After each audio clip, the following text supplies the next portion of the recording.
बिस्मिल्लाहिर्रहमानिर्रहीम।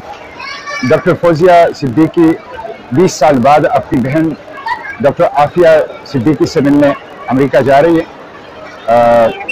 और इस मौके पे मैं कौम से अपील करता हूँ कि वो खुसूसी तौर पर दुआएं करें कि एक तो हमारा ये सफ़र बखैरियत हो जाए, डॉक्टर आफिया बहन से हमारी मुलाकात हो जाए, बल्कि मुलाकातें हो जाएं और अल्लाह ताला अपनी कुदरत कामिला से ऐसे असबाब पैदा करें, ऐसे ज़राए पैदा करें, ऐसे रास्ते निकालें कि हम अपनी बहन डॉक्टर आफिया सिद्दीकी को जल्द अज जल्द पाकिस्तान ला सकें। वो इंतहाई मजलूम है, बेगुनाह है, हाफिज़ कुरान है और इस्लाम की बेटी है, पाकिस्तान की बेटी है।